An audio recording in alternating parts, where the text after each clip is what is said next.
يا أيها النبي جاهد الكفار والمنافقين واغلظ عليهم ومأواهم جهنم وبئس المصير.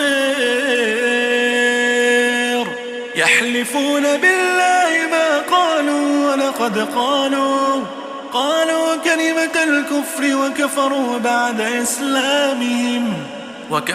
بعد إسلامهم وهموا بما لم ينالوا وما نقموا إلا أن أغناهم الله ورسوله من فضله فإن يتوبوا يك خيرا لهم وإن يتولوا يعذبهم الله عذابا